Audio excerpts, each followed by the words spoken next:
ये ममता दीदी की जीत किस तरह से देखें इसको? एक तो ममता दीदी ने यह भी दिखा दिया है कि बंगाल उन्हीं का था, उन्हीं का है। दूसरी बात, जिस जगह से सबसे ज्यादा भिड़ंत की खबर थी, जहां पर लाठी डंडे पत्थर सब चले, और यह भी कहा गया कि ममता दीदी अपने क्षेत्र में इतने दिनों तक बैठ गई, पूरे बंगाल को छोड़कर बंगाल का क्या होगा। लेकिन दीदी ने बंगाल भी निकाल लिया और दीदी ने अपना क्षेत्र भी निकाल लिया। कम से कम रुझान तो यही दिखा रहे हैं, और दीदी ने तो जीत लिया अपनी सीट। जी, अभी इलेक्शन कमीशन की तरफ से जो इंफॉर्मेशन हमें मिली है, 1200 वोटों से वो नंदीग्राम से जीत चुकी हैं ममता बनर्जी। तो ये कंफर्टेबल जीत था ममता बनर्जी के लिए। एक तो नंदीग्राम, दूसरी तरफ पश्चिम बंगाल। हालांकि 209 या 211-12 सीटों का भी अंतर जो सीट टीएमसी ने जीता, उस पर अभी कॉन्टेम्पलेशन चल रहा है, क्योंकि काउंटिंग अभी भी जारी है। 2016 में उन्होंने 211 सीट जीती थी। तो अब देखना है कि क्या अपने पिछले रिकॉर्ड को भी ममता बनर्जी उसको तोड़ सकती है या नहीं। और इसमें कोई दो राय नहीं कि ममता बनर्जी या तृणमूल कांग्रेस जाकर आने वाले दिनों में सरकार बनाने वाली है। खुशी की लहर है तृणमूल कांग्रेस में।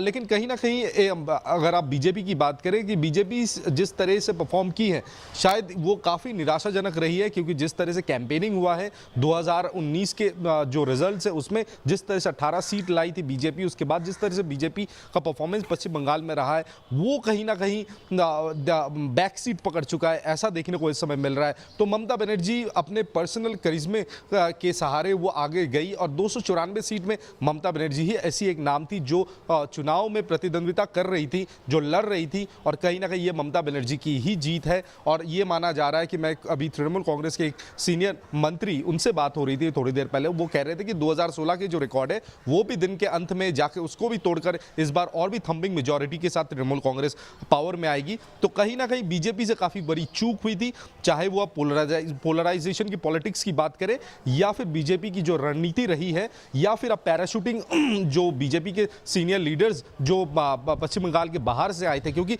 बीजेपी के तरफ से एक बहुत बड़ी भूल हुई थी। जो नए बीजेपी और जो पुराने बीजेपी, इनके बीच एक मतभेद देखा जा रहा था पिछले 1-1.5 महीने से, क्योंकि जब से टिकट दिया गया था तब से जो पुराने बीजेपी के समर्थक है वो काफी नाराज रहे कि जो सालों से काम करते रहे एक विधानसभा क्षेत्र में, उन्हें प्रायोरिटी नहीं दिया गया, बल्कि जो बाहर से आए कोई फिल्म स्टार हो उन्हें ज्यादा प्रायोरिटी दिया गया। ये कहीं ना कहीं बीजेपी के अंदर में एक सबोटाज कहना तो गलत होगा, लेकिन कहीं ना कहीं उनके खिलाफ गया था, और ये बीजेपी को इंट्रोस्पेक्ट करना पड़ेगा। हालांकि बीजेपी ने जो भी सीट जीता है या जीतने जो फाइनल नंबर्स होंगे, बीजेपी अल्टीमेट गेनर होगी, क्योंकि 3 सीट पिछले जो विधानसभा चुनाव हुए थे उसमें 3 सीट थी बीजेपी की। तो वहां से अगर 70, 75 या 80 सीट्स भी बीजेपी को मिलती है तो बीजेपी गेनर है। अब देखने वाली बात होगी कि विरोधी दल के तौर पर आने वाले 5 सालों में बीजेपी किस तरह से परफॉर्म तापस, एक चीज और बताइए कि कहा जा रहा था कि गांव में जो वोटर हैं वो सब दीदी के साथ हैं, शहर के जो वोटर हैं वो बीजेपी की तरफ जा रहे हैं। क्या इस बार के जो अभी तक के रुझान या नतीजे आए हैं उसमें ऐसा लग रहा है?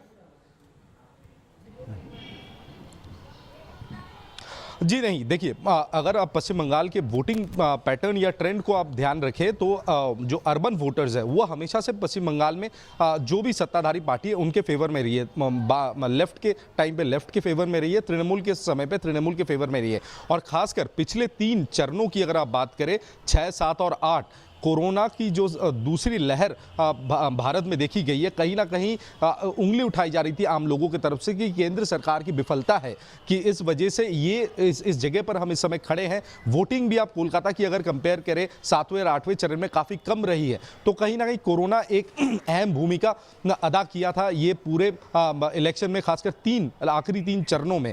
तो ये बीजेपी के खिलाफ गई है। और पश्चिम बंगाल की जो राजनीति है, पश्चिम बंगाल के जो लोग हैं वो काफ़ी कॉन्शियस माने जाते हैं, चाहे वो किसी भी स्ट्रेटा ऑफ सोसाइटी से बिलोंग करें, चाहे वो पढ़े लिखे हो या अनपढ़ हो, लोग राजनीति को लेकर काफी सचेत है, काफी कॉन्शियस है। और ये जो हिंदी बेल्ट है यानी नॉर्दर्न इंडिया या फिर सेंट्रल इंडिया की बात अगर आप करते हैं तो उससे काफी वो दिखा दिया है। इस बार के जो अभी तक के रुझान है उसमें दिख रहा है